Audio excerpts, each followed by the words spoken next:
Oke, kita langsung gas aja ya. Hari ini kita bakal bedah tuntas gimana caranya dapetin cuan digital di era sekarang, di mana aturan main konten itu udah berubah total.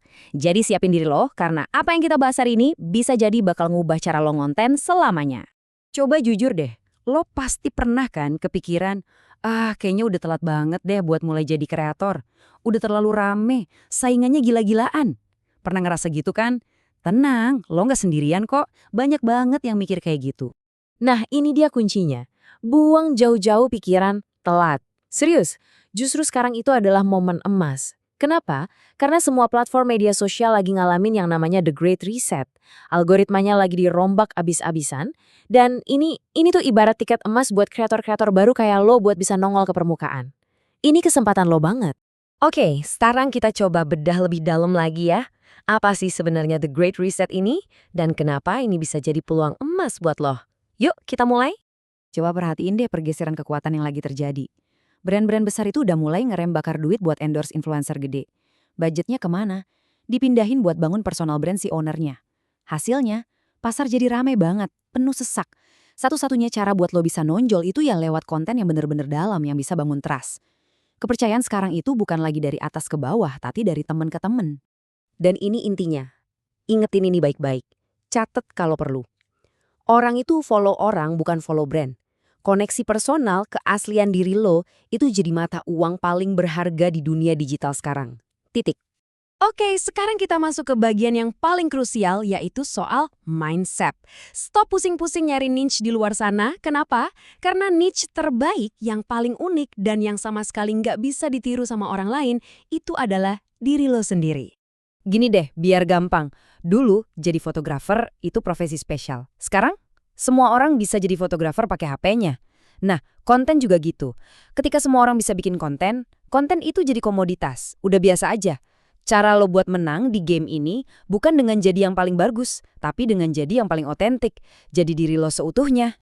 Oke, kita coba latihan ya. Kita bangun care niche unik lo sekarang juga. Elemen pertama, ambil sesuatu yang menurut lo biasa aja dari diri lo. Contoh, lo seorang pekerja kantoran, jam 9 pagi sampai 5 sore. Kedengeran standar banget kan? Oke, simpan dulu poin itu. Lanjut, elemen kedua, skill spesifik yang lo punya. Mungkin lo jago banget pakai Excel, atau paling teliti kalau urusan administrasi. Masih kedengeran biasa aja? Oke, kita lanjut lagi. Dan terakhir, elemen ketiga, passion lo di luar kerjaan.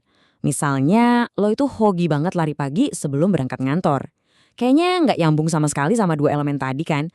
Nah sekarang lihat nih magicnya. Waktu lo gabungin tiga hal yang kelihatannya biasa banget tadi, pekerja kantoran, plus jago Excel, plus hobi lari pagi, boom! Tiba-tiba lo punya niche yang super unik, yang otentik banget. Coba pikirin deh, siapa lagi di dunia ini yang punya kombinasi persis kayak gitu? Gak ada, that's you. Itulah niche lo yang gak akan ada saingannya. Oke, mindsetnya udah dapat ya, lo adalah niche-nya. Nah, sekarang gimana cara eksekusinya biar efisien, biar nggak bikin lo kewalahan? Kita butuh sebuah sistem operasi konten yang cerdas. Ini dia strateginya, the content waterfall. Intinya adalah kerja cerdas, bukan cuma kerja keras. Jadi, lo mulai dengan bikin satu konten pilar yang panjang, misalnya video YouTube atau artikel blog. Dari situ, lo cari bagian-bagian paling dagingnya. Nah, potongan-potongan daging ini yang lo olah lagi jadi puluhan konten kecil.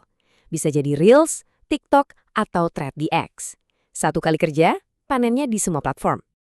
Terus lo juga harus paham nih, nggak semua konten itu tujuannya buat jadi viral. Beda-beda tugasnya. Ada yang namanya TOFU atau top of funnel, ini buat narik orang-orang baru. Ada MOFU, middle of funnel, ini buat ngasih edukasi dan bangun hubungan. Dan ada BOFU, bottom of funnel, nah ini baru buat nawarin produk atau jualan. Jadi setiap konten punya perannya masing-masing. Oke, mindset udah beres, sistem kerja udah ada. Sekarang kita masuk ke bagian yang paling ditunggu-tunggu. Gimana caranya mengubah semua views dan engagement itu jadi duit? Lo harus paham banget perbedaan fundamental ini. Followers di media sosial itu ibaratnya audiens yang lo sewa. Lo cuma numpang di platform orang, dan nasib konten lo itu ada di tangan algoritma. Tapi kalau lo punya daftar email atau nomor WA mereka, itu baru namanya audiens yang lo miliki. Itu aset digital permanen yang 100% ada di bawah kontrol lo. Jadi tujuan utama lo itu sebenarnya simpel. Pindahin audiens lo dari pasar media sosial yang super berisik ke rumah digital lo sendiri. Rumah ini bisa berupa email list, grup WhatsApp, atau komunitas privat. Di sanalah lo bisa bangun hubungan yang jauh lebih dalam sama mereka. Mungkin kedengerannya gila ya, tapi coba kita hitung. Kalau lo bisa konsisten bikin 100 konten kecil aja sebulan, dan ini sangat mungkin dengan sistem waterfall tadi, itu artinya dalam setahun lo punya 1.200 aset konten digital. Kuncinya bukan kesempurnaan, tapi frekuensi dan konsistensi. Lakuin aja terus. Dan mungkin ini nasihat paling penting dari semua yang kita bahas. Tujuan lo bikin konten itu bukan buat gantiin gaji lo. Jadi please jangan buru-buru resign, bukan itu tujuannya. Tujuannya adalah buat nambahin, paham kan? Jadi lo punya keran duit baru. Anggap aja gaji utama lo itu jaring pengaman, safety net lo. Nah, sambil kerja, lo bangun mesin uang baru ini di sampingnya. Jadi satu sisi lo aman, sisi lainnya punya potensi buat tumbuh tanpa batas. Nah, sekarang pertanyaannya gue balikin ke lo. Coba ambil waktu sebentar, pikirin baik-baik. Apa 3 kata kunci yang kalau digabungin, itu benar-benar jadi diri lo yang paling unik dan otentik? Coba tulis sekarang. Karena petualangan konten lo yang sebenarnya baru aja dimulai. Dari situ.